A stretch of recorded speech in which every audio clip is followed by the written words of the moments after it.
में बैठते थे, अब उनको लगा कुछ लगा होगा इसलिए निकाल दिया। अब दोस्ती मैंने बहुत अच्छे से निभाई है। मुझे ये बोला गया था टास्क जब हुआ था, स्कूल में पढ़े, अपनी मेहनत करके प्राइवेट में भी पढ़े, जितनी हिंदी मीडियम से पढ़ाई कर पाई मैंने वो की है। अगर मैं भी उनके जैसे इंग्लिश मीडियम से बचपन से पढ़ी होती तो उनसे आगे हम भी होते, उनके डट के सामना कर पाते। तब भी हमने डट के सामना किया है, जनता जानती है। शिवानी, अब आपका रुख किस तरफ है? किसको आप सपोर्ट करना चाहोगी? सना मकबूल के साथ आज भी आप रहना चाहोगी या रणवीर अरमान, जो जिस तरह आप लोग आपका माइंड वॉश किया था जब टास्क हुआ था, आखिरी जो टास्क हुआ था उसमें आपका माइंड बहुत वॉश किया था अरमान ने और कृतिका ने, तो क्या कहना चाहोगे आप किसकी तरफ हो? मेरी टीम थी, जो भी मेरी टीम थी, सना मकबूल, विशाल भाई, कटारिया भाई, हम लोग बैठते थे तो मेरी टीम बहुत अच्छी थी। मुझे प्राउड है कि हम अच्छे लोगों के साथ बैठते उठते थे। लेकिन आपने फिर उनकी सारी हकीकतें बोल दी कि आपके बारे में बातें करते हैं, आपने दोस्ती भी नहीं निभाई, कहीं ना कहीं ऐसा लगा। दोस्ती मैंने बहुत अच्छे से निभाई है। मुझे ये बोला गया था टास्क जब हुआ था, जब मैं अपनी टीम के साथ बैठी थी, टास्क सुन रही थी कि क्या टास्क है, वहाँ पे फिर टास्क जब खत्म होता है तो अरमान भाई, टास्क करने का टाइम आता है तो अरमान भाई बोलते हैं कि इधर आ, मैं तुझे बताता हूँ। तो हम वहाँ पे बैठे हुए थे तो अरमान भाई मुझे ये बोले कि शिवानी, अगर तूने बुराई नहीं की तो तुरंत की तुरंत घर से बाहर हो जाएगी, तुझे। हमने कहा बुराई कैसे करनी है, हमें तो पता ही नहीं, ये भी बोला था। तब वो ये बोल रहे थे तुम्हें इनकी पोल खोलनी है, तुम इन्होंने किस घर के बारे में क्या बोला है, क्या नहीं, तुमसे क्या बात की है। तो ये मैं थोड़ी समझ में नहीं आया मेरे कि ये शायद यही बात होगी जो उन्होंने बोला। टास्क की बात करें कि हाँ, मुझे थोड़ा नहीं समझ में आता था। फिर जब बाद में पता चला तो हम सब तीनों लोग कैसे रो रहे थे, कैसे हम लोग एक दूसरे की बुराई भी कर रहे थे और फिर हम लोग एक दूसरे के चिपट के भी रो रहे थे। ये भी आप लोग देख सकते हैं। आपने बुराई जरूर की, आपने चलो वो टास्क को टास्क की तरह लिया, लेकिन मेजॉरिटी घर की आपको ही निकालना चाहती थी, जबकि मेजॉरिटी उस वक्त आपके साथ ही थी घर में कि हम आपके साथ हैं। क्या कहना चाहोगे? अब इसका क्या बोले कि अब ग्रुप में बैठते थे, अब उनको लगा कुछ लगा होगा इसलिए निकाल दिया। अब निकल गए तो अब उनकी बुराई क्या ही करें, वो मेरा ग्रुप था, मैं बुराई नहीं करूँ। आप नहीं तो कौन निकलना चाहिए था? आप नहीं तो कौन? मेरी जगह पे कृतिका मलिक निकलनी चाहिए थी, क्योंकि वो क्या कर रहे हैं, हम तो उनसे बहुत अच्छा कर रहे थे, इंटरटेनमेंट कर रहे थे, हंसा रहे थे सबको। आपको नहीं लगता कि कृतिका, आपको छोटा अखबार का खिताब दिया गया है, आपको नहीं लगता कृतिका बड़ा अखबार है इस घर की?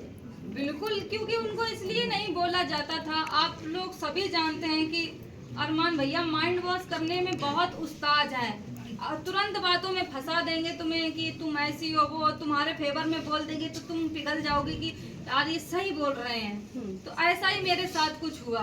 अब जब उनकी पत्नी कुछ बोलती थी ना तो तुरंत उसको ये समझ के दबा दिया जाता था कि अरे ये तो गोलू है, गोलू को तो ऐसे ही बोलना आता है, ये समझ के दबा दिया जाता था। जबकि वहाँ सबसे छोटे हम ही थे, सबसे छोटे थे और बात भी करते थे, सबको हंसाने की कोशिश भी करते थे, लेकिन बदतमीज का टैग भी शिवानी कुमारी को मिलता है। लास्ट 2 क्वेश्चन शिवानी, आपसे जानना चाहूँगी, रणवीर जिस तरीके से आपसे ज़्यादा झगड़े होते थे, आप उनकी चीज़ों को मना करते थे नहीं छूने का, फिर भी आप ऐसा देखने के लिए, क्योंकि आपके लिए नया था सब कुछ, तो कहीं ना कहीं आपके निकलने के बाद भी बीचिंग स्टार्ट रहती थी आपकी और सना मकबूल की दोस्ती को लेकर काफ़ी ज़्यादा सेपरेट करने की कोशिश की, दूरियां बनाने की कोशिश की गई थी। तो अभी रणवीर भी अभी भी बीचिंग करते हैं सना मकबूल का, तो आपको क्या लगता है रणवीर कैसे है रियल लाइफ में, मतलब वहाँ पर जो उनका गेम प्लान है कैसा लगता है? गेम प्लान अब जैसे को तैसा, क्योंकि वो बैठते हैं अरमान भैया के साथ। जब इतने 50 साल के आदमी हैं, वो उनके साथ बैठते हैं, उनकी दोनों की आपस में बहुत बनती जुलती है, तो कहीं ना कहीं उन्हीं के चाल पे वो भी चलेंगे। तो बस यही कहना चाहेंगे, अब जो भी कर रहे हैं, जैसे भी कर रहे हैं, कि मुझे तो नहीं लगता कि बस अरमान भाई क्या ही बोले उनके बारे में। मैम, आप बिग बॉस पे विनर अभी किसे देख रहे हैं? टॉप 3 कंटेस्टेंट में किसे देखना चाह रहे हैं आप? टॉप 3 में मेरी टीम के 2 लोग बचे हैं, सना मकबूल और कटारिया भाई। बाद में टॉप 3 में नेजी भाई भी आनी चाहिए। विनर किसे दीपक देख जी रही के हैं आप? निकलने के बाद आप काफी नाराज हुए थे, तो मतलब दीपक काफी भैया- सैड हुए थे आप, तो आप उनके साथ अभी आगे कैसे कनेक्शन रखने वाले हैं? दीपक भैया से मेरी बात हुई, निकलने के बाद तुरंत हम लोगों ने बात की। वो मुझे हौसला दे रहे थे, जैसे कि घर में ही दीपक भैया मुझे बहुत सपोर्ट कर रहे थे कि तुम बोलो, अपनी आवाज को मत दबाओ, तुम बोलो। वही मुझे सपोर्ट कर रहे थे कि शिवानी तुम उस इलाके से आती। वो सबको समझाने की कोशिश कर रहे थे कि वो जिस इलाके से आती है उसकी टोन ऐसी है, तुम उसको आवाज को लेके मुद्दा मत बनाओ।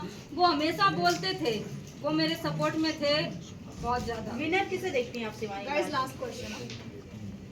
विनर मैं कटारिया भाई को देखती हूँ, और जो बस मुझे यही फील होता है कि वो मेरी पढ़ाई को लेके उन्होंने ऐसे बातें की, मुझे बदतमीज बोला सब कुछ।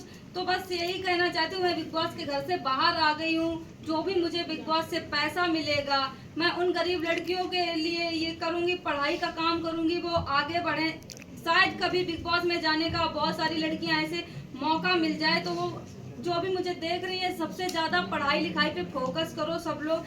मेरे पे जितना बन सकेगा, जितना भी मुझे बिग बॉस से पैसा मिलेगा, उन गरीब लड़कियों पे लगाऊंगी जो पढ़ नहीं पा रही हैं। मैम एक लास्ट क्वेश्चन, नेजी भाई के साथ आपका ज्यादा बना नहीं, तो इसके ऊपर आपका क्या कहना है? आपने बहुत अच्छा बॉन्ड बनने का ट्राई किया था, लेकिन फिर भी आपका बॉन्ड नहीं बन जब पाया। आगे से मैं ही ट्राई कर रही थी, आगे से उनको वो लगता था ना कि शिवानी है ना समझ है, इसको क्या, इसको ही इजी टारगेट बनाते हैं, सबसे बना के चलते हैं, तो घर से नहीं बेघर होंगे। तो अगर सबसे के साथ वो खराब कर लेते तो अभी तो वो बाहर हो जाते, इसलिए वो भाई सुमड़ी में खेल रहे थे। Thank you guys, thank you so much, thank you.